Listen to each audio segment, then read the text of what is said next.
Welcome back to the show, everybody. This is the All Things Wrestling Podcast, and we are your hosts, always down to give you a power bomb. I'm Ernie. This is Michael. Hey, what's up? And we are in episode 16, man. Yeah. Wow. If we weren't old before, we're definitely old now. Hey, if you all made it this far and have heard all past 15 episodes, thank you for making it this far. Since the start of the show in January till now, we've got 45 listeners. Whew. Okay. We're almost at 50, man. 45 people that can put up with our bullshit. Right?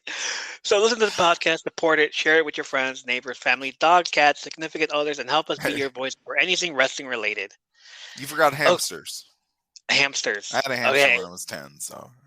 Maybe I'm kind of overreacting on the last part, but as a podcast entrepreneur, we're podcast entrepreneurs now. It would mean a lot. So give us a follow and share us. Share it with everybody. If you want us to become millionaires, just get everybody to listen. We'll bring you down with us.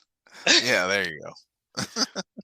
So let's get straight to the news, and I can't wait to tell you this. I can't wait to hear your feelings about this. Tell us now. You ready? Sure.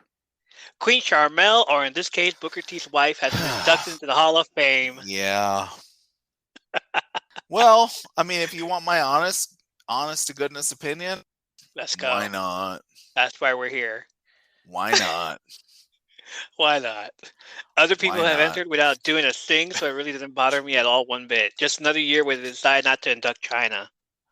Honestly, if you want my honest to God opinion, Michael's opinion, that's what we're here for. Honestly, I think a badge of honor to say you're not in WWE's Hall of Fame. Because literally, who's not in the Hall of Fame? Owen Hart, he's the winner so far. Yeah, but by number one. Right, his wife does not want him to be in. China, number 2. Yeah, they don't want her to be in. Scott Steiner, number 3. He'll be in. Scott Steiner. No, he doesn't. He doesn't want to be a part of this. Want to be in? Okay. Like name Rick Steiner, maybe. Name somebody who has not said, "I don't want to be in." That is not. That is significant. Be in. So far, yeah. Yeah, we'll see. We'll see how that goes. We'll see. We have a Big E update. Yeah. As you all know from Friday Night SmackDown last week, and I said a bit of it on the last episode, Big E has suffered a neck injury. Ridge Holland did belly to back, or what was supposed to be a belly to back, but Big E didn't rotate enough and landed on his head. Yeah. WWE physician Dr. David Cho, whose update I've been waiting for since it happened has put up an update, and here it is. He says the C1 fracture is most dangerous as the top cervical vertebrae is a ring and is commonly associated with the immediate death or complete paralysis. Thankfully, the fracture was not displaced, and he will not need surgery.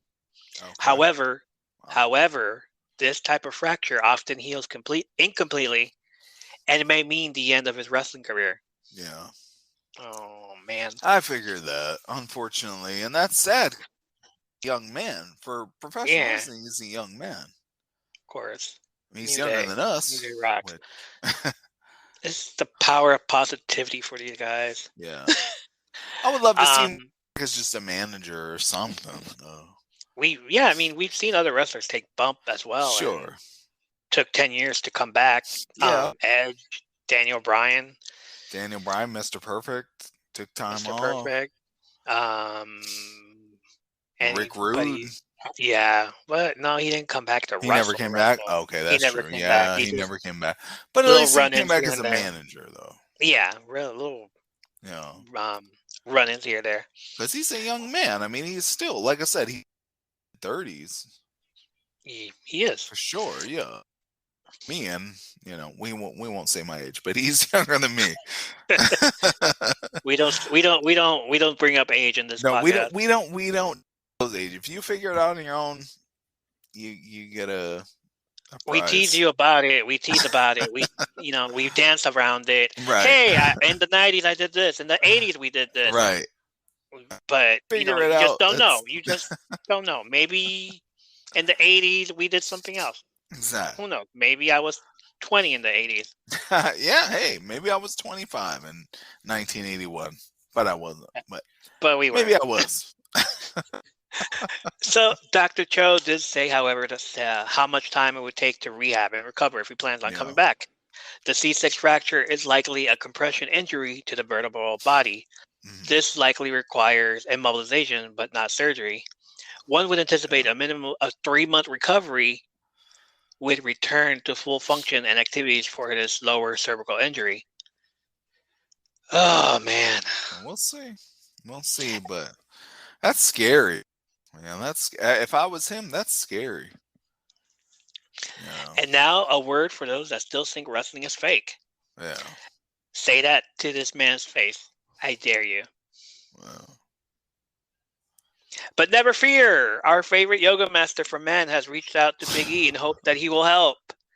Yes, Diamond Dallas Page has answered a call. He tweeted on Saturday with, "After last night's SmackDown, my heart goes out to my brother, Big E. If you need me, brother, I got you.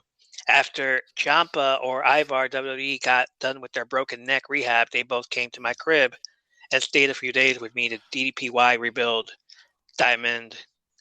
Austin Creed Wins has my number. Buff Bagwell is currently staying in DDP's house to help stay clean." Yeah, that's that too. And I love Buff Bagwell. He was, man. Yeah, he was the stuff. I'm just saying, I was a guy, but when it came to NWO, Buff Bagwell and Steiner, if I was ever close to turning on WWE for WCW, that was it. Like that duo right there.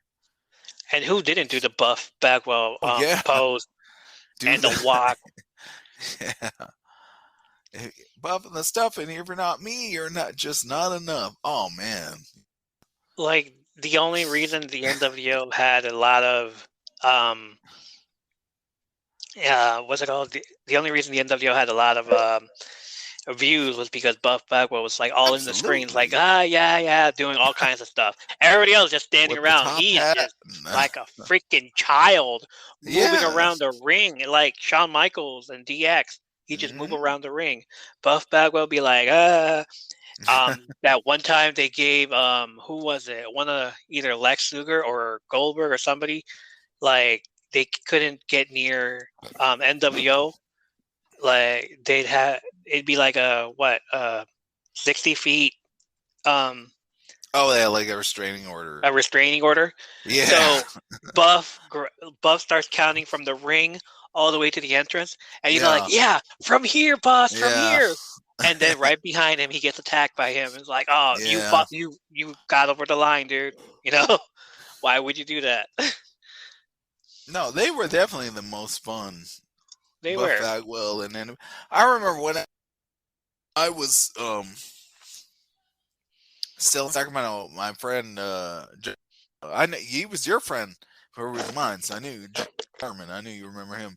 Yeah. We made bets. I don't remember who made which, but we each made a black and white NWO bat, a red and black NWO bat. I think you guys told me about that. Yeah, so we did it with the stencils and the spray paint. Awesome. Yeah. So, yeah, it was. I mean, come on, man. There was, and me and him always used to pretend. I used to pretend like I was Buff Bagwell, and he was Scott Steiner. So I'm just saying, you can't. And neither one of us look like either one of those guys. I was a big fat guy, in Josh, skinny guy, but. Like short skinny guy over there. Yeah, short skinny guy and a big fat black guy. But we were Buff Bagwell and Scott Steiner. So it's okay. I used to pretend I was X-Pac anyway, so it's okay. Yeah, there you go. I had the long hair. I had the beard. You did have long hair back then. I remember. I told the teacher to suck it. You had the goatee. I apologize, teachers, but I told the teacher to suck it on live TV. I'm good. Sure you did. I'm sure you did. Never caught, but okay. All right, so I've been following the Control Your Narrative story, which is a new wrestling promotion coming up from Adam Shear, formerly Braun Strowman. Oh, wow. And EC3 or TNA fans, Ethan Carter III, they finally opened up their wrestling promotion, CYN or Control Your Narrative, and they come with the rules, and these rules are ridiculous. Oh boy. I'm gonna list them off, and you tell me if these guys will even make it. Okay, let's hear it. All right. The rule number 1: you are in control. Okay. Rule number 2: you are in control. Sure. So they're basically listing off the first 2 rules of Fight Club. Yeah. Already sounds like they're. Yeah. Okay. Number 3. Number 3: fights end when you tap out, get knocked out, can't stand, or quit. Okay. Sanctioned matches can end via pinfall. Sure. What? How can sanctioned matches? Anyway, go ahead. Unsanctioned matches are fights. Tap out, get knocked out, so are they can't stand, or pretending quit. to be UFC? Okay, go ahead. Exactly what I said. Okay, just keep going. Number 4: standard professional wrestling rules apply for sanctioned matches. Chaos ensues in the project pit. They have a project pit. I don't know what that is, but it sounds dangerous already. Let's go. It sounds. Anyway, go ahead. No super kicks. No. Okay, Shawn Michaels, man. Shawn Michaels is banned. Sorry, Shawn Michaels. Everybody from All Elite. The Elite is out. Yeah. Adam Cole's out. Every indie wrestler is out. Yeah, pretty much. Hey, okay. No Tope Suicidas. All the luchadors are out. Yeah. So. And no Canadian destroyers. Well, P.D. Williams, there was your chance. Oh, yeah. These keywords are hashtag. But I have a chance now. It sounds like I have a chance. It's like, just fight. That's all you gotta do. I mean, if that's the case, hey, I'll get my ass kicked for a paycheck. No rule number 6. It gets all spiritual over here. The fight isn't with your opponent. It is with yourself. Okay, so they're going to bring Bruce Lee back from the dead. Okay, that's cool. Yeah. Hey, why not? So kick your own ass. What the fuck? Sure. Hey, or either that, or what was that? When Creed, when he fought, remember he was saying, it's not against you, it's against you. It's not against the opponent, it's against yourself. So, yeah. Creed. Rule number 7. Considering with all the Russia stuff that's going on, maybe that's what they're going for. Anyway. Rule number 7. Fights will go on as long as they have to. Cool. So I guess they must have a lot of money to pay the cable station. Hey, that's okay. It's gonna go on for the next 3 hours. That's all right. Don't worry about it. Sanctioned matches hit their times. Yeah, I see. Okay, so sanctioned matches are 15 minutes, quote unquote, an hour. Fights will go as long as they have to. It's like, if you quit, blah blah blah. Okay, fine. If you don't, hey, keep going, keep fighting. Why not? Keep fighting. Hey guys, we're cutting your paycheck now. Rule number 8: if you want to control your narrative, you have to fight. Okay. Your first night of Fight Club, you have to fight, basically. Sure. Hey, if you want to control your fight, you have to fight. Okay. Well, hey, I'll be down there. Down to Maryland, we can go down to Florida. Cool. Whatever. Adam Shearer noted last week that CYN would not have dorks doing choreographed dance. Who the hell is dancing in WWE and AEW? I have no idea. Oh, shit. I have no idea. So far, these are the 3 names advertised for the show. Braun Strowman, EC3, and Killer Cross. On March 11th, Fandango announced he is now part of the team. Ooh, Fandango, yeah. Wow. And will be going as Dirty Dango. No, wow. Yeah. There are no details. There are no details yet on I wasn't going to... appearing. I'm gonna order that, but when you told me he was Dirty Dango, wow, yeah, no, I'm still not gonna order it. I'm a fan. Sign me up.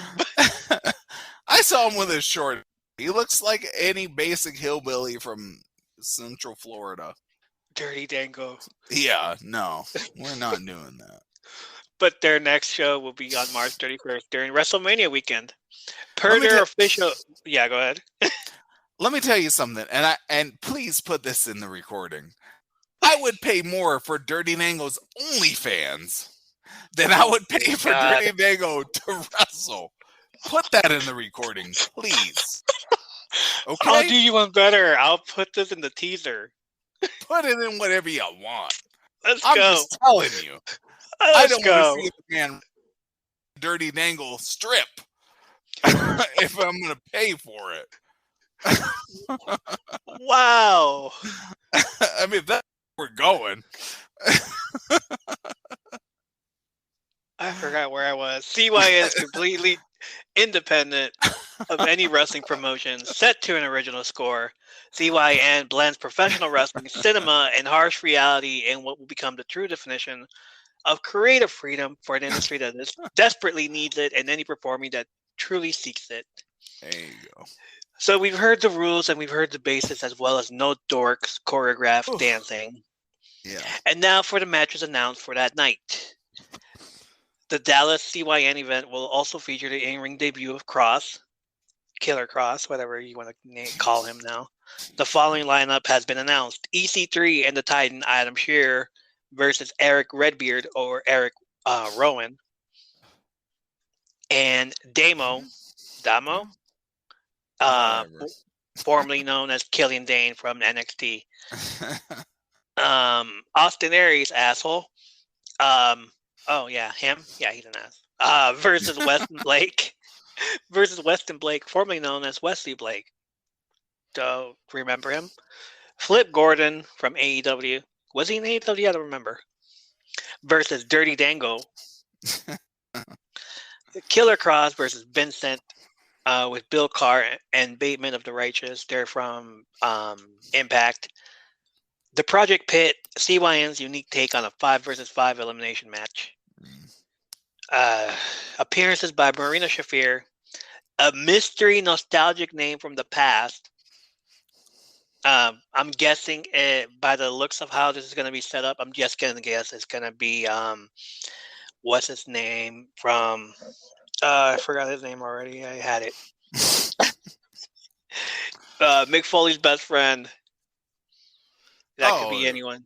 You're not talking about Terry Funk. There it is. Oh my God, are you serious? I'm guessing mystery nostalgic name from the past. Jesus. And it's all about punching and all this stuff. And where's it at? Dallas? Oh God. But the dude is older than it's possible. I'm just gonna call it right now. It's gonna be Terry Funk.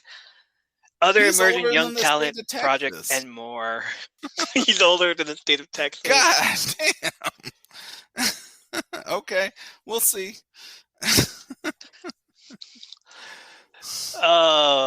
And that's all the news we have for you.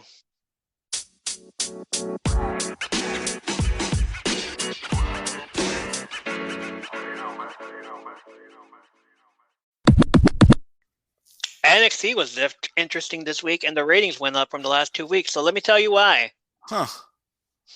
Yeah, please tell me. The show opens up with The Miz. Hey. Oh, did he get pushed down, or what's going on with that? For a developmental company, they sure need their voice from the main roster. Yeah. Yeah. Great. Miz TV, and he brings out the new NXT champion, Dolph Ziggler and Robert Roode, who came out with what looked like the Outsiders entrance with the Scott Hall Surfer walk and pointing at each other. Oh. Ziggler gets in the ring and welcomes Miz and Miz TV to his show. His show now, basically. Yeah. Ziggler and Roode joked that they knocked out Braun last week, and now they're the new NXT champion. Both of them. Huh. We have co-champions again, just the same way we had the co-king of the ring winners with Edge and Christian. All right, so they're doing that cheap heat. Okay, that's fine. Outwalks LA.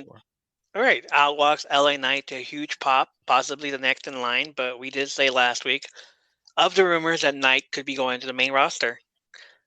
So maybe this is just the take on Ziggler and then move up because Ziggler can just make anyone look good. That's true. Yeah. All right. North American title qualifying match. As stated last week, Carmelo Hayes said he was going to have a ladder match for his North American Championship. And the first match on NXT was a qualifying match to be in that match. Carmelo Hayes and Trick Williams came out, did the too sweet in front of the camera, did the surfer walk, did the whole pointing at each other. Yeah. Too sweet! And head to the commentator's booth. First match of the night, Santos Escobar defeated Cameron Grimes. Legado del Fantasma, which means Legacy of the Ghost, is Santos' group consisting of Raul Mendoza, Joaquin Wilde, who used to be Zima Ion or DJ Z back in TNA when he was doing his thing with the Bro Man. Remember those guys? Unfortunately. Yeah. If you want to remind me. and the Ace of Spade and only female in the group, Elektra Lopez. After the match was over, Santos and the rest of the Legacy squad looked down at Mello and Trick ready to fight. They said, let's go. A-Kid defeated Kushida. I had no idea who A-Kid was. Just some guy from NXT UK. Sure you did. Okay, sure. Showing up. I didn't know who it was either. Another qualifying match to the ladder match at Stand and Deliver. Kushida is now an enhancement talent, I'm guessing by the amount of losses this guy has been in. Yeah. This wouldn't have been happening had Triple H been in charge. Just saying. Get well soon, boss. Yeah. Backstage segment with Santo, who's celebrating his win with the Legacy, and is wearing a shirt with the group initial shaped like the Mexican flag, kind of like the LWO. Can't hate that. You know, or in this case, a tribute to the NWO. Yeah, that's about time. They could bring that back for a or two. Right. Yeah. Rest in peace, Scott Hall. Yeah. He gets on the mic and tells everyone he is the best luchador of all time. I wonder who's gonna come in here right now if they're saying that word, luchador. Guess who's jumped sky? I guess no, it's too soon for that. And no, it's not. Enter the Mysterios. Ray and Dominic show up on NXT. There you go. All of Legacy are marking out. Yeah. Dominic tells Santos his father is the greatest luchador of all time. And Ray tells him that his son is the future of luchadors. All three men start laughing. Why not? Dominic? Great. Bring Ray in to bury the Mexican talent. Well, you never know. Every empire has to come to an end eventually, right?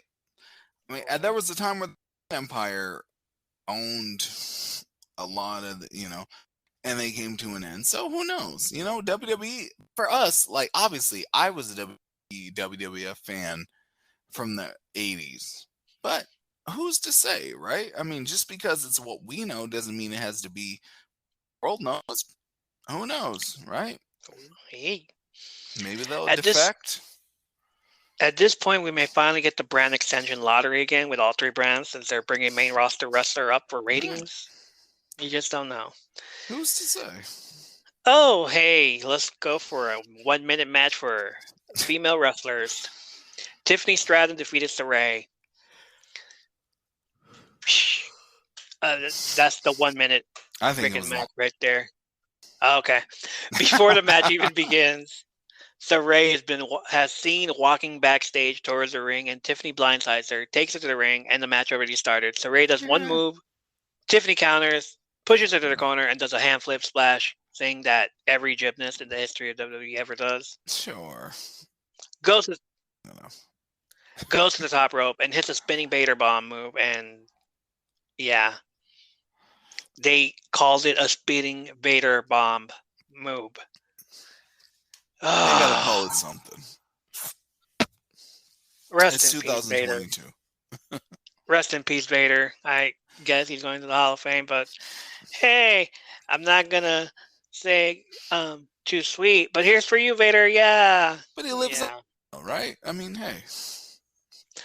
Tommaso Ciampa's next. Does an interview that I didn't even listen to. So like, all right, cool. No. You're just going to tell him that you're going to beat them up. Still. And before he leaves, he shouts out Scott Hall by staring at a sign that reads, "Hey, yo, rest in peace, Scott Hall." Awesome. He walks away doing the Scott Hall surfer walk. Everybody's doing the surfer walk tonight. Sure, because, I mean, you got to make yourself relevant. Hey, why not? Surfer walk, yeah. If you can't make yourself relevant, why not on the back of a guy who died? Indy Hartwell defeated Persia Pirotta. This match turned into a whole other thing that, whatever. Not going to mention it. Dominic Mysterio defeated Raul Mendoza. Nobody wanted this match, and I guess the fans were hot and booed. Dominic and chanted, "You don't go here." Because he don't. I love my golden black brand fans. Elektra Lopez gets on the mat and tries to distract Dominic with her, Dominic is all like, "Hey, yeah, hi." Ray's all like, "No, mijo, no, don't look at that." Out comes Fallon Henley to pull Elektra off the ring apron. The other two members of Legado show up, and then Fallon has backup by the NXT versions of Georgia, Florida line. No. Yeah. Forgot their names already. I'm just going to name every top country music band that I can think of. Brooks and Dunn. Florida, Georgia line. There you go. Georgia, Florida line? Florida, Georgia line. One of those. Dom hits a 619 on Mendoza, goes to the top rope, does the shimmy in honor of his father, Eddie Guerrero, and then hits the frog splash for the win. That's all you need. After the match, Vic Joseph and Wade Barrett play us their Scott Hall tribute. Yay, tribute. Back from the tribute, Cora Jade has been messing with the Toxic Attraction girls, attacking each one of them one by one. She tried doing it to Mandy Rose by getting in her car, but Mandy was in the back seat and attacked Cora Jade. She took her out of the car and knocked her out, turning her face down. Seconds later, she was spray painting the Toxic Attraction logo over her back with white spray paint. There you go. Tribute to Scott Hall. Right, I was going to say, yeah, NWO. NWO for life. I love that they did that at the last moment. Back from the break, the Creed brothers, who seem to be a 2.0 version of the Steiner brothers, hit the ring and demand to know who attacked them last week. So they call out MSK. And the music hits, and MSK come out wearing black and white NWO shirts. GP. No. They do the too sweet. Wesley hits the crowd with the "Hey yo." MSK claim it wasn't them. They were going to give them the title shot if they won. The crowd chants bullshit, of course. Yeah, exactly. Imperium is seen on the stage on top of the crowd and tell them at Stand Deliver it will be a triple threat match for the tag team titles. Wow. I agree with the crowd at that point. Bullshit. Yeah. Dolph Ziggler defeated LA Knight for the NXT Championship. Looks like going forward, Dolph Ziggler's finisher is now the mixed martial arts kick. What else? Sweet. Nothing's stronger than the mixed martial arts kick. Nothing is ever stronger than mixed martial arts kick. Nothing's ever stronger than that. Mixed martial arts kick rules. Look, let me tell you something. Me, as a pro wrestling fan since 1988, I'm going to tell you something. The only martial arts kick is the leg drop from Hogan. Nothing beats that. I can do you one better, sir. An elbow drop from The Rock. Oh, maybe elbow drop from Macho Man. Oh, but when he pinned you, you kicked out. When The Rock pinned you, that's like, true. Man, that's a people elbow. I can't get out of that one. Okay, all right, you got me this time, but I'll see you next time. Braun Breaker hits the ring, and Braun Breaker sounds like Harry Potter. Whatever. I tried making a joke here. Braun Breaker hits the ring and makes the point to hit the ring steps with his fist. Ooh, he's pissed. He's up. Yeah, That's he's how mad. You know that means business. Grabs the mic and starts yelling, which sound just like his Uncle Scotty. Do it. He wants his rematch at Stand and Deliver and punches Rude in the face. He's pissed off. He didn't punch Dolph. He punched Rude.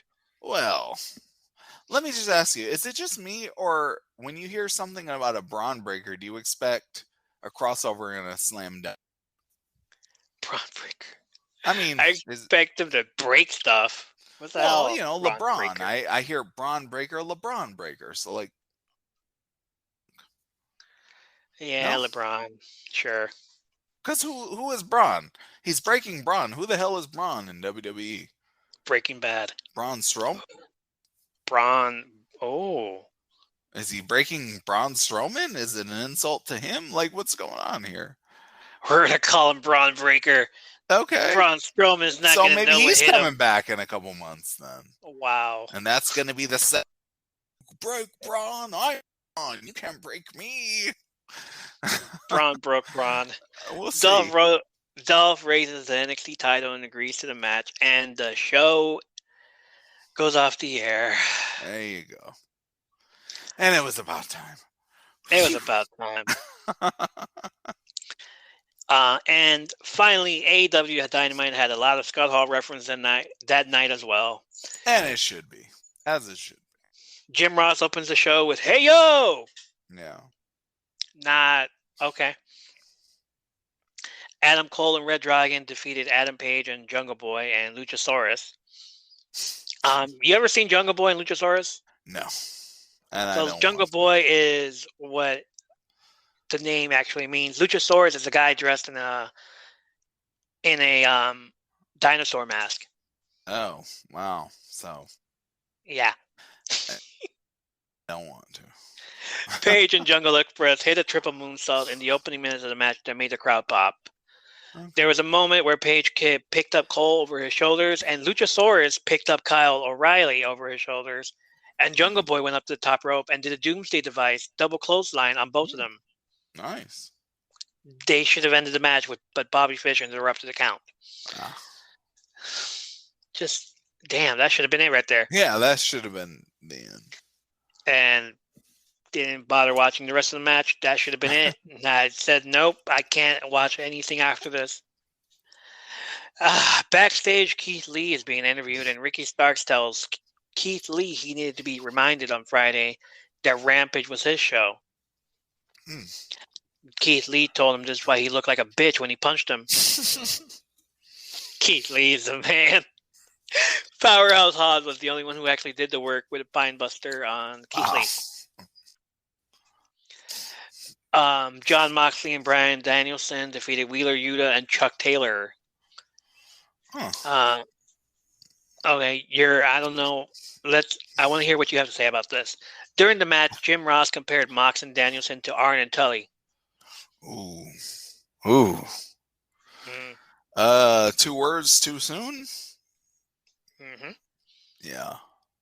Especially when Tully's been fired already from AEW. Yeah, no. How is Tully going to come back and defend himself with that? Right. Yeah. And Arn. Yeah. No. Okay. No. I mean, Jim Ross has never been wrong, mixed martial arts kick and all. Well, yeah, he needs to. Yeah, no. Oh, okay. Yeah. After the match, back to WrestleMania 9. WrestleMania 9 for that one.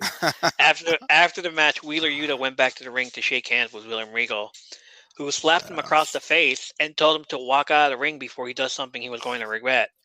While Danielson and Mox watched on, it's almost as Yuta wanted to leave his stable, the best friends, and join Regal's team, but gets slapped in the face. Well, I'm thinking it could be an initiation process. No, I was going to say, pro wrestling, you never know. If you can handle getting slapped by Mr. Regal and not do anything back, then yes, you are a part of the team. Maybe that's the initiation. You didn't fight back. Hey. Speaking of Tully Blanchard, FTR, formerly the Revival of F the Revival, fired Tully as their manager last week. After doing so, one of them tweeted Bret Hart and asked what he was doing these days. Oh, love to see that. Yeah, I mean, the Owen Hart Invitational is coming up. Might as well bring in Bret Hart. Yeah, I love Bret Hart. Man, I would love to see that. Hart and Revival go way back. Revival was one of the guys punching the asshole that jumped Bret Hart at the Hall of Fame a couple years ago. We all saw that.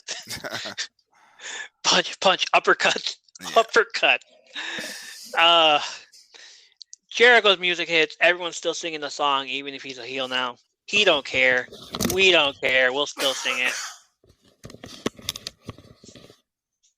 He don't care. We don't care. We'll still sing it. He comes out with the rest of his new group. They get on the mic, and it turns into a 10-minute shoot promo. Oh, boy, you ready for this? You're going to love it. You're going to love it. You guys love that song, don't you? You guys love it. You love being in on all the fun. Well, you know who you have to thank for that song? You know who allows you to sing it? This man right here, Chris Jericho. Because I'm telling you right now, if it was up to me, there'd be no do this. There'd be no sing along. There'd be no nothing.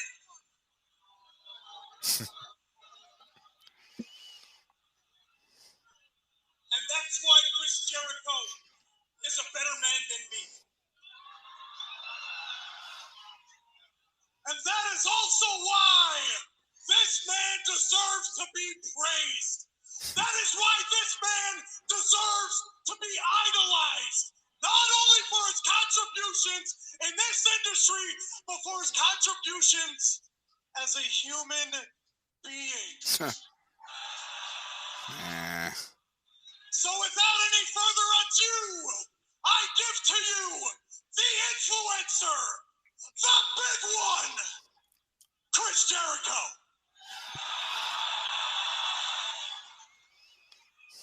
You know you're going to give me an ad right now. G's coming up You here to dick. lick his last time. It's a big step. There you go. The toilet is right next. All right. Well, let me ask you something real quick. Just to take it back to the past, if you will. Was he introducing again? It doesn't matter who he was introducing. Wow. Really? How you like that? Throwback Friday. There you go. Can't believe I fell for that one. You fell for it, so you better put that in the recording. Here's the rest of it. Think about this. The Earth has been around for 4.5 billion years, and yet you are lucky enough to be alive during the Chris Jericho era.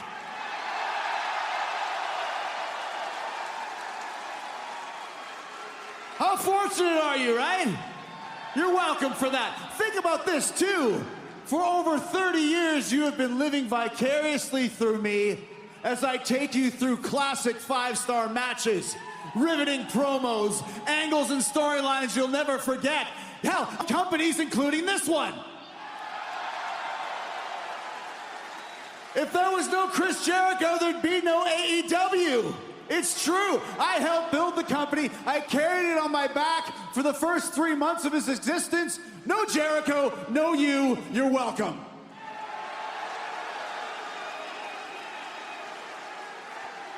But instead of praising me, you undermine me. You take me for granted. You insult me on social media. I read what you write. It's very hurtful. Very hurtful. You've got the greatest total package performer in the history of this business right here, and you don't appreciate me. You don't appreciate me. The roster of AEW doesn't appreciate me. The Inner Circle never appreciated me. Sammy Guevara walked out on me. Santana and Ortiz disrespected me, and their little buddy, Eddie Kingston, had the audacity to embarrass me on national pay-per-view by making me tap out.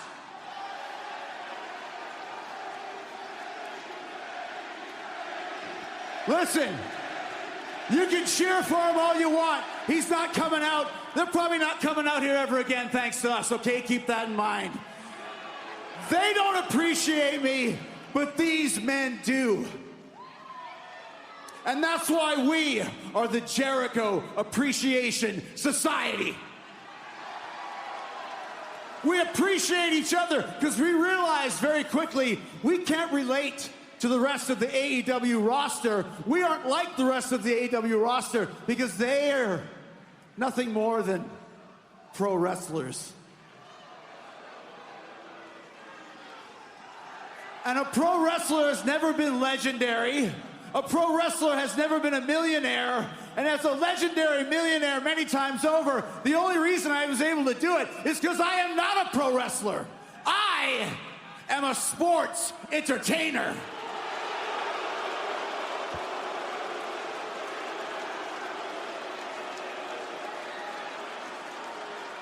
I'll say it again. I am a sports entertainer.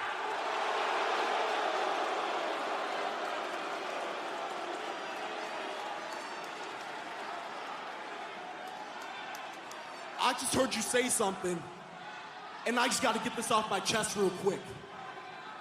If you're gonna stand here and call yourself a sports entertainer,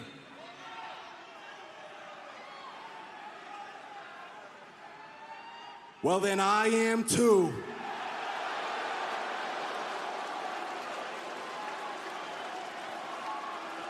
My name is Daniel Garcia, and I am a sports entertainer.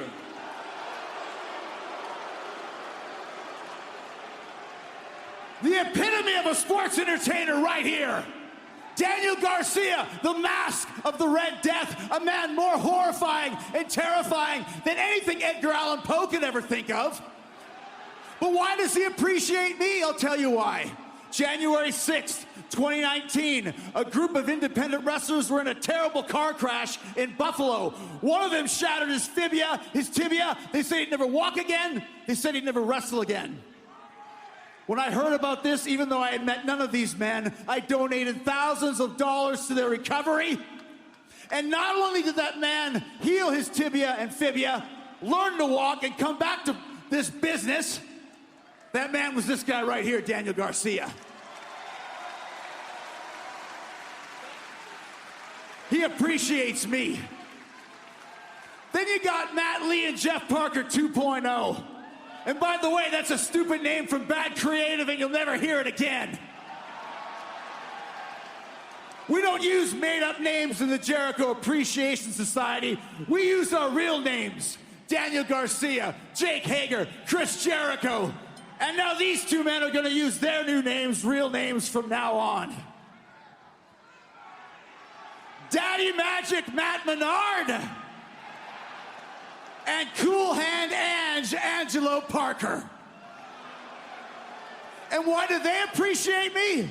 About a year ago, I got a call from my former best friend Kevin, who said, hey, I need some help with some buddies of mine who just got fired. Can you please put them on Talk is Jericho so they can maybe get a job?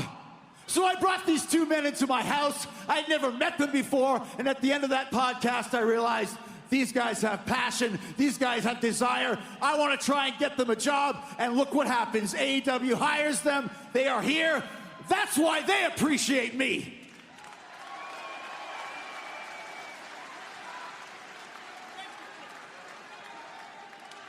And then I got the big man right here. My ride or die, Jake Hager. This man has had my back since 2010. We've traveled the world together. We broke bread together. He saved my life in Dubai. He's always been the one man I could trust. He's my closest advisor. He's my closest confidant. He is the Hand of the King. And Hand of the King, tell him who we are and what we do. We are the JAS. And we beat up pro wrestlers.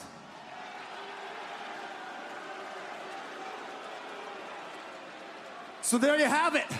Reinvention of the master manipulator and the last true genius in this business, Chris Jericho. And remember this date, March 16th, 2022, because this is the day that the new era begins in AEW, the era of the sports entertainer.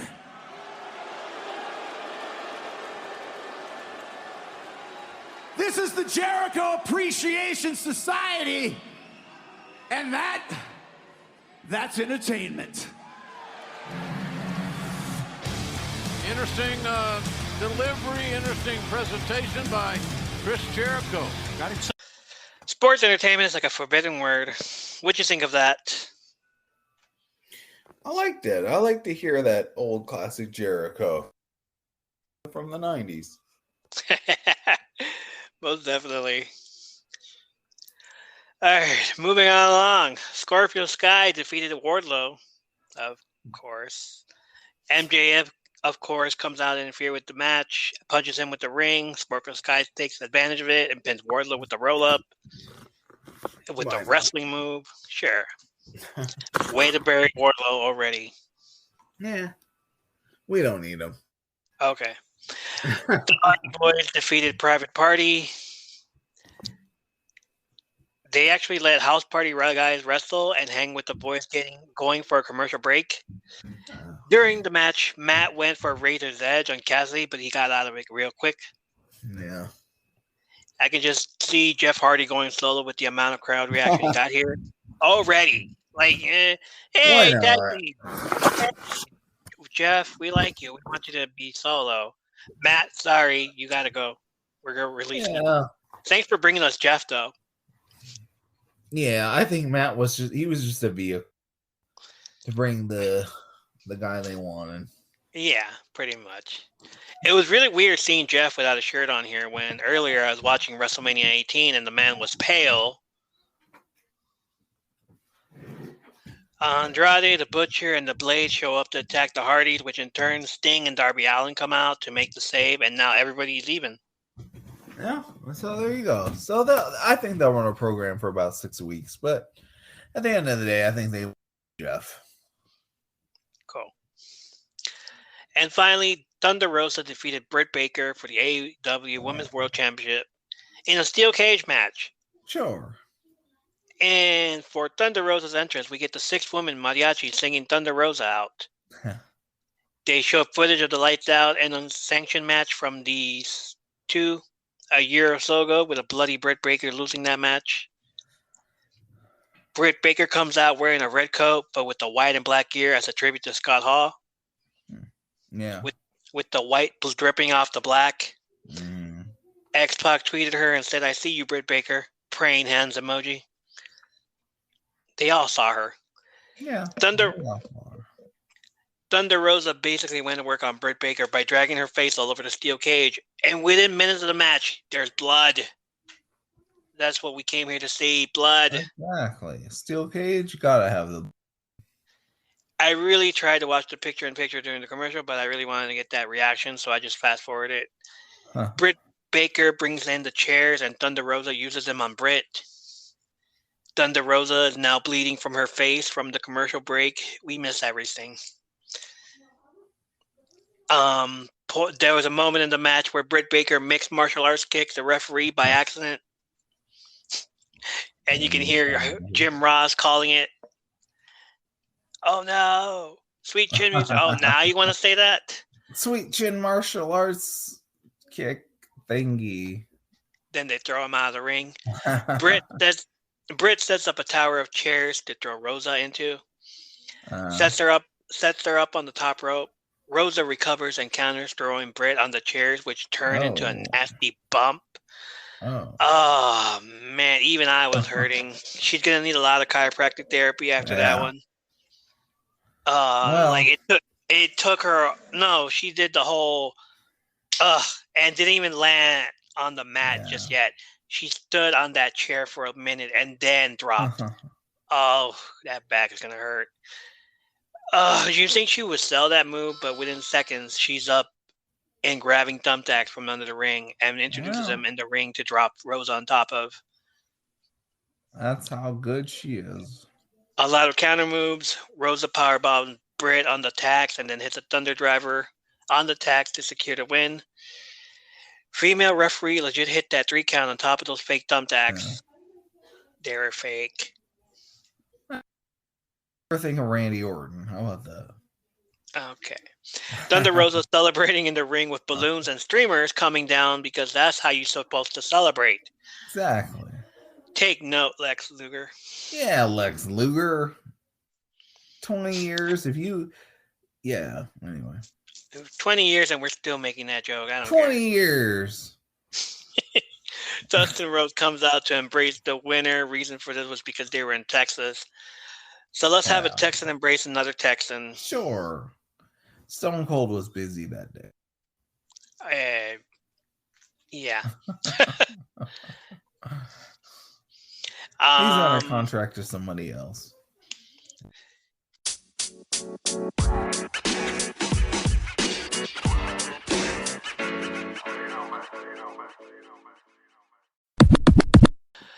We put out the question of the week. What are your top wrestlers, either heel or face, that were top guys in their era and in their company, but never got the big belt? The World Championship in WCW or the WWE Championship? Again, keep in mind, growing up, we only watched 2 companies, one in WWE and the other in WCW.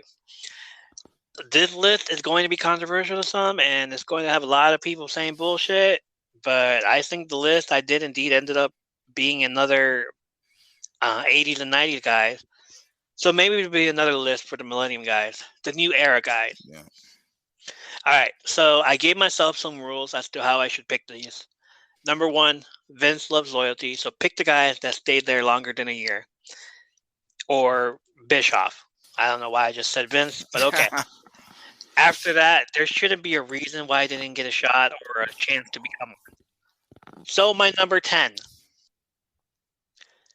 Rick Rude in WCW and WWE. Ooh, number 10, Rick Rude. Wow. Right off the bat, let's start off with the ladies. I'm putting him at number 10 because he really did cause a lot of ruckus to get where he's at. He the top heel everywhere he went. Not one time did he turn face in WWE for 3 years. And then he showed up in WCW for another 3 years and tried going after the big belt. He was a 3-time WCW International Heavyweight Champion with only a short time fight with the big World Heavyweight Championship belt, but he never won that. He lost. The sad thing here is that he took a bump from Sting, which caused him to end his career so soon. In WWE, he was a 1-time Intercontinental Champion, feuding with Ultimate Warrior, and then later on with Roddy Piper. The guy was popular when he left. We all knew who he was. So when he made his way to WCW, you would think they would have given him that push. They gave him a United States Championship when he defeated Sting. Some matches with Ricky Steamboat, but they didn't push the button on him when he faced WCW World Heavyweight Champion Ron Simmons on different occasions. On April 17, 1993, on the Spring Stampede pay-per-view show, he legit injured his back in a match against Sting. He retired shortly thereafter, only making appearances in ECW as a color commentator and in WWE as a member of DX manager. Finishing his career in WCW as a member of the NWO, and most notably known as the only person to show up on both broadcasts of Monday Night Raw and WCW Monday Nitro at the same time. I also got a little bit of the Pro Wrestling Illustrated, what he was doing at that year. PWI voted him Most Hated Wrestler of the Year in 1992. PWI ranked him number 4 in the PWA 500 in 1992. Okay. Not bad. Wow. Dang. Because my number 10, I mean, I feel like your number 10 was controversial. Mine is Magnum TA. Wow. Yeah. Hey, Because he never got a chance to fulfill his potential, though. he didn't. He's won, but the fact is that he didn't get a chance. He didn't. Out of the ring reasons. Of course, I was looking him up as well because I was going through the list. Like Magnum TA is one of them. Yeah. And I thought, like, why didn't he get one? But then I looked at my rules. Like, they have to be there more than a year. So, like, when I looked it up, like, oh, okay, Well, I see. Yeah, he would have been on my list. I would have put him like the top 5, but still, it's like he would have been on my list. Well, I guess my rules weren't as stringent as yours, but absolutely. I gave myself some rules. Number 10 is, for me anyway. For you. I'm not as, like I said, it's not as stringent as yours. My number 10 has got to be Magnum TA. There's no way. If he would have had 5 more years on his on his career, he would have been number 1. He would have went 1 more year. He would have got the championship. He would have been a champion for 4 years straight, longest championship reign. That's my. They were grooming him for that. Yeah, they were grooming him for that. They were absolutely ready to push that button. They said, "We want you to be the next champion." Yeah, and doing so, he was in a massive car accident, right? Which wrapped around a tree. Yeah. He couldn't walk. The same thing that happened to Big E. They said his C10 or C9, one of those, fractured, and then he was in a feud with Nikita Koloff. Was it him? No. And during that time, they went. They pushed the panic button. They turned Nikita Koloff face because of that, and he did a tribute to Magnum TA for that. So your biggest enemy did a tribute for you, basically. Did it right. And unfortunately, they couldn't put a steel plate in his neck to knock out opponents, so he wasn't the next narcissist. But anyway. Lex Alexander. No bus for you. Always making fun of Alexander Luthor on this broadcast.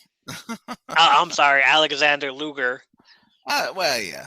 No bus for same thing. Same difference. All right. Moving on. Yeah, moving on. Number 9. Kurt Hennig, Mr. Perfect in WWE. My God, what?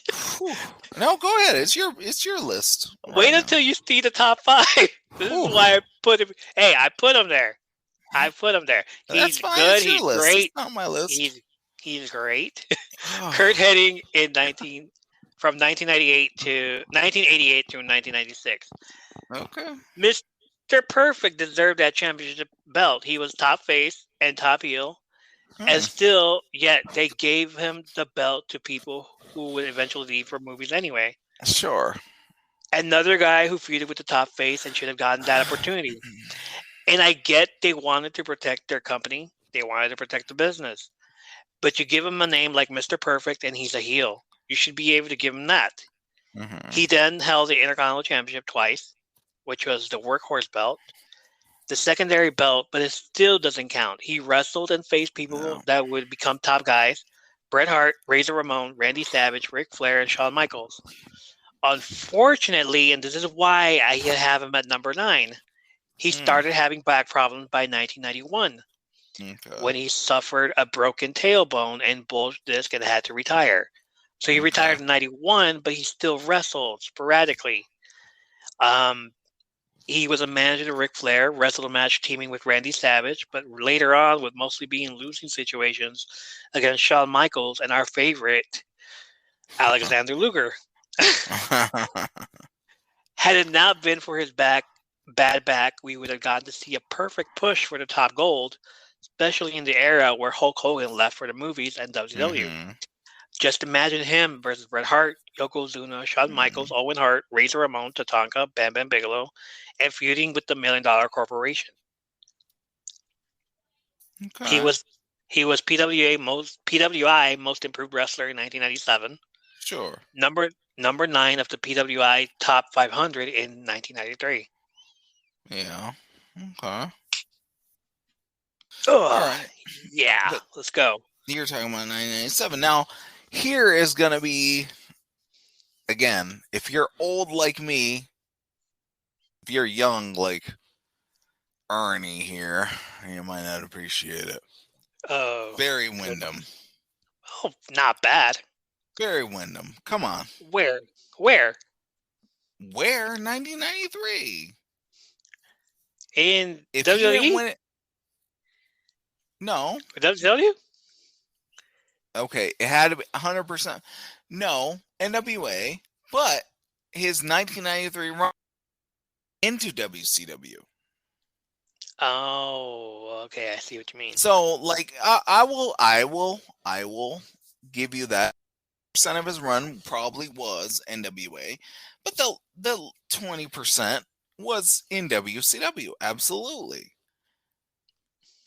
Barry Windham. Now, okay, if you're talking about just strictly WCW, WWE, okay, no. But come on. This guy easily transitioned into WCW into one of the big twos. Should have held the. Yeah. You disagree. I don't disagree. I hear you laughing. I don't disagree. Like, you do disagree. Damn, I was not the number where he's at. He's fine, totally fine. I'm saying he's not my number one, but I hear the laugh. I hear the laugh. Like, I would never have chosen him. Like, the fact. Why not? I wasn't into He's the a guy. technical guy. Was he a popular guy? No. Was he a T-shirt selling guy? Was he gonna make you spend $300 on a championship belt at a live event? Hell no.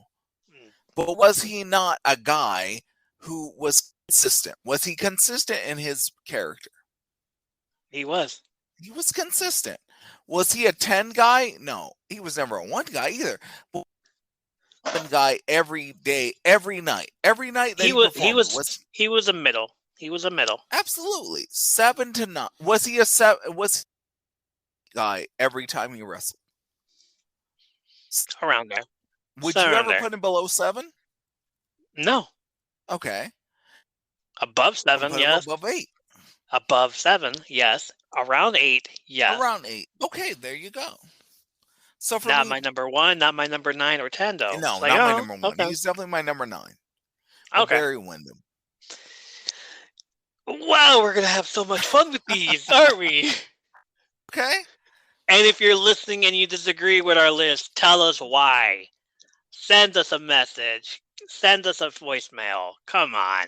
Tell us your favorite.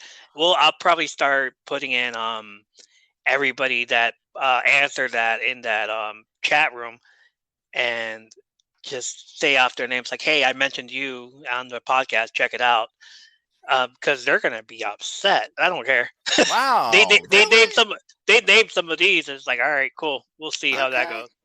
I tell you what. Do your number 8. Beat Barry Windham for number 8. Number 8. All right. We'll see. Number 8. Roddy Piper. 1984. Popularity wise, sure. Popularity wise, sure. 1984 to 1996. All right. You're telling me you never held the big belt, but you gave him the Intercontinental Championship one as a transition to give it to Bret Hart. Well, Piper is not better than Bret. But at the same time, like, in the popularity that Bret Hart was, like, wrong place, wrong time for Piper. I love Piper. Wrong place, wrong time. His moment should have been at WrestleMania 1. WrestleMania 1. Establish him as the top heel of the company and give him that chance. I get you wanted to make Hulk Hogan your top priority. Hold on. Nah. Okay. I get you wanted to make Hulk Hogan your top priority, and hey, WrestleMania, come watch this. Look at this guy, Hulk Hogan. But after that, it should have been Piper. Have Hogan. Okay, if not, have Hogan chase it. Yeah, if Hogan got struck by lightning, Piper. Okay, I'll give you that. he smashed a coconut on Snuka's head. Top heel, most definitely. Sure. He fought Mr. T. He freaking smashed Cyndi Lauper. Okay. What? You're not going to give him the belt? And then when he becomes a top face, you put him in the mid card and have him face younger talent. But you're not going to give him the opportunity to say, hey, I was the foundation of the WrestleMania. I was the foundation of here. Not just Hulk Hogan, but me. When people think of WrestleMania 1, they think of Hulk Hogan, Mr. T, Paul Orndorff, and Roddy Piper. Number 8. Match of the year in 1995, WrestleMania 1 teaming up with 1985. WrestleMania 1 teaming up with Paul Orndorff versus Hulk Hogan and Mr. T. Most hated wrestler of the year in 1984 and 1985. Most popular wrestler of the year in 1986. Number 45 in the top PWI 500 in 1992.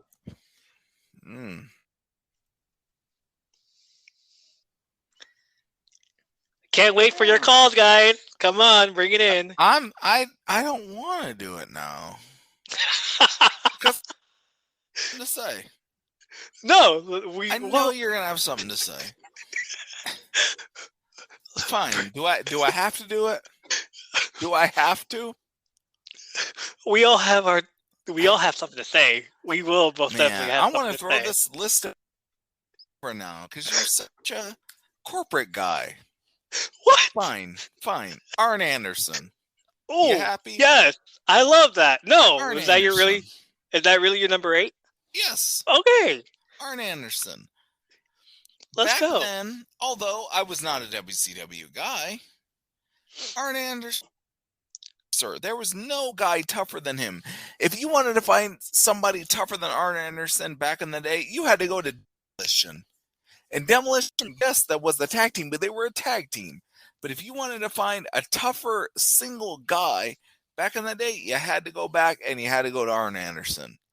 If you have a disagreement with me, fight me. And I'm talking to you, audience. Fight me. I live in Pennsylvania.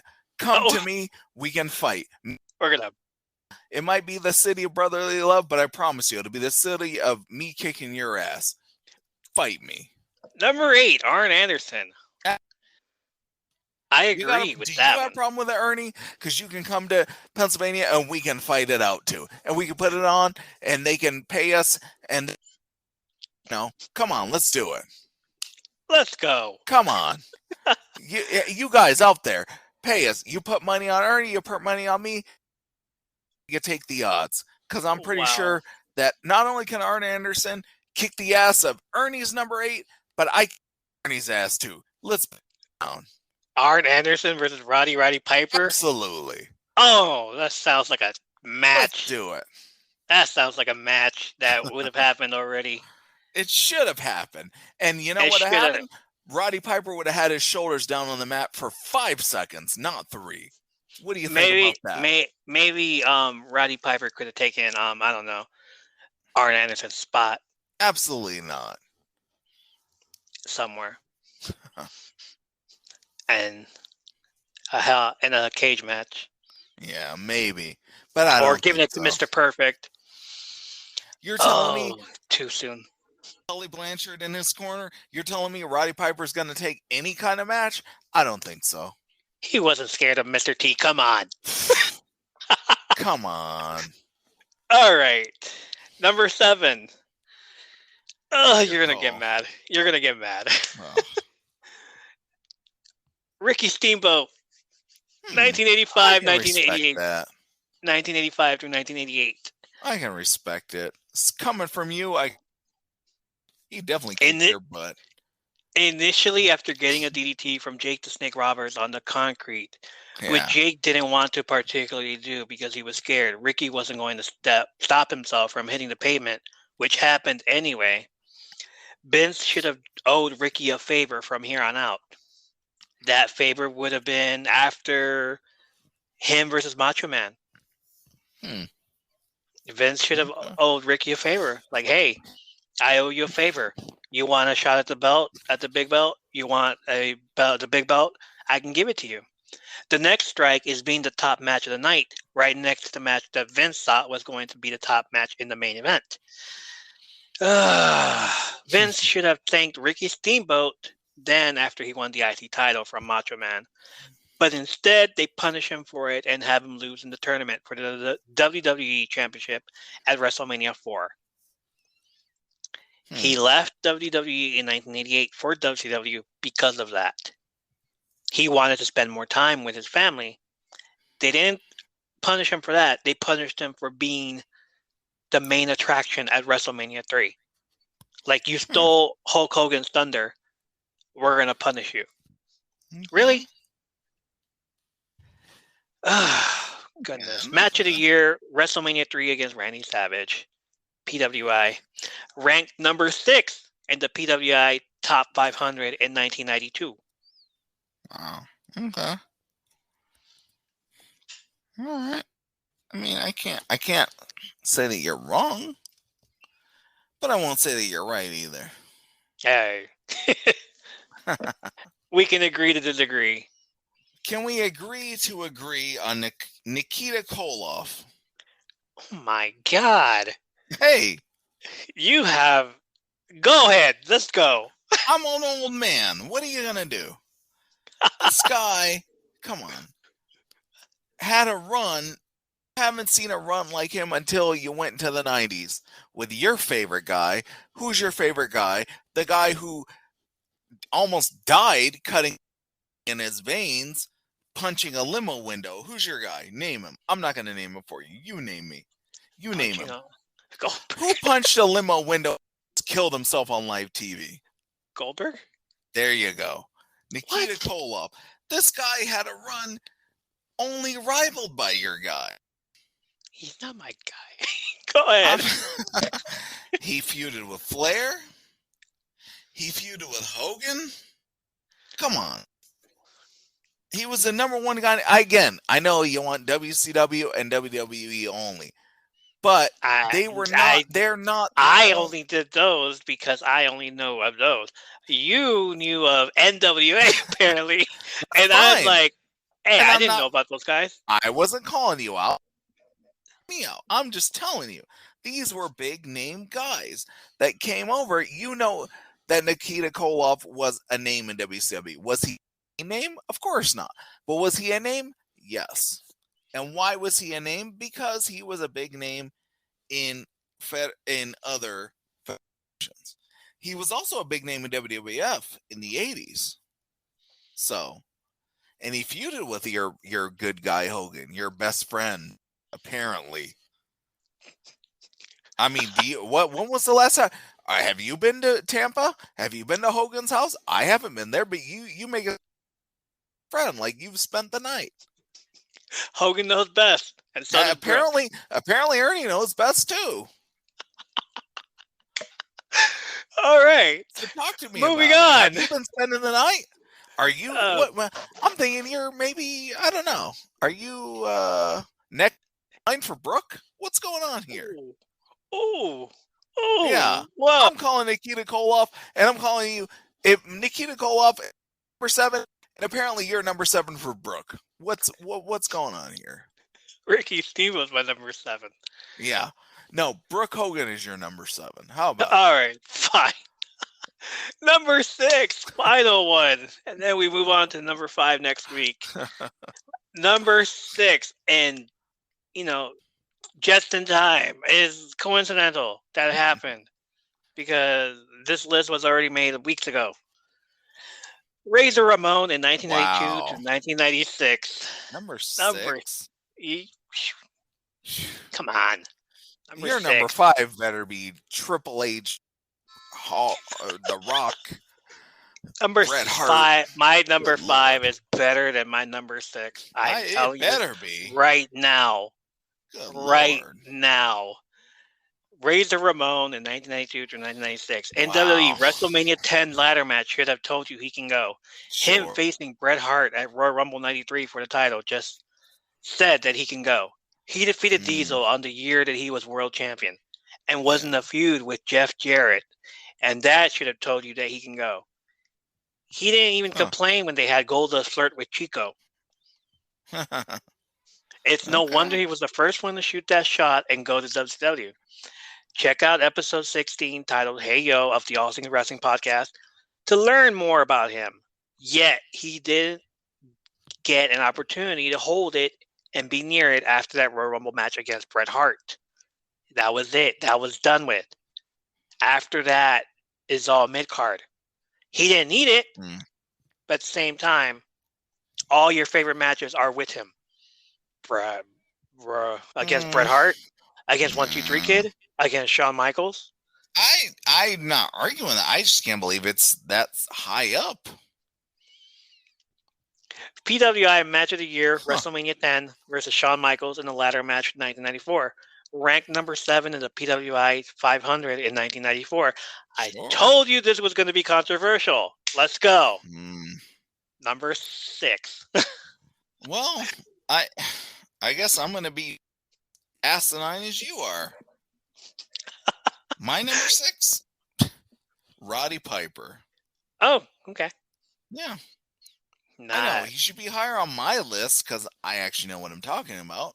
But oh my god, you know, he was one of the guys to originally beat Hulk Hogan cleanly, not a DQ, not a disqualification, but actually putting his ass on the mat. 1, 2, 3. Non-title match, that's fine. But again, he still beat him. And then he still went on to beat up that he shouldn't have beat necessarily 1, 2, 3, but he still did it. So 1, 2, 3, and he went on to have, again, sorry Hogan, and if you ever want to pay for me to move to Florida, I'll take this back. But you know, Roddy Piper's movie was better than Hogan. Oh my god. Yeah. Which one? Roddy Piper's one movie was better than all Hogan's movies put together. Oh my. And the TV show. Oh. Yeah, that one. Wow. That one. Wow. We're gonna have to save this for next week. Am I wrong? You're not wrong, sir. You're not wrong. But we're gonna save this whole thing for next week.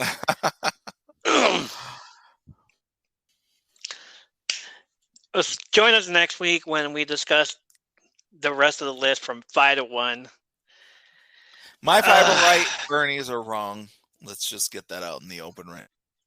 Controversial. No, mine are right. His are wrong. Controversy creates cash. Sure. Just remember that.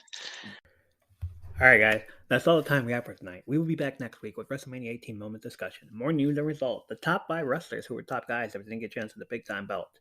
If you have another pay-per-view that you think we should watch and review it, just like we have with St. Valentine's Day Massacre or like the first ever Monday Night Raw and in your house, let us know. If you disagree or agreed with either of our lists, let us know and send us a message. Send us a voice message. Tell us what you feel. We have also joined the Nerdvana Network, or TNN for short, which is a conglomerate of podcasts that promote each other's common interests, so give them a follow as well. Check out the Linktree at linktree.com/the Nirvana Network for more information on that. There's the All Queued Up podcast, which is 2 nerds watching internet streaming shows. They have new content every Friday. The Masterpiece Shit Beast Theater Show. They go live every Saturday night at 9 p.m. Eastern. And the Nerds Have Spoken podcasts, like minded individuals who are dedicated to bring weekly entertainment and discussions of nerd culture, sports, games, collection, and so much more. If you have a YouTube account or rather watch your YouTube's podcast on YouTube, check out the Coco Smith Showcase Collectibles Show, the Sentinel Bay Review, and Tim K's Nerd Crate. All awesome video shows. Follow us on Twitter at all_things_pod. Follow me on Twitter at $1 Million Geek. Listen to us on Spotify or Anchor at All Things Wrestling. Check us out on Facebook groups at All Things Wrestling with the same logo. Check us out on YouTube and smash that subscribe button. And follow us on Instagram for more wrestling content. Be patient as I generate the page. And I'm posting content there. I'm posting pictures. I'm posting audio of us. And yeah, that's it. That's all right. Thank you for supporting our content and giving us a listen. Until next time, see you all later.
out.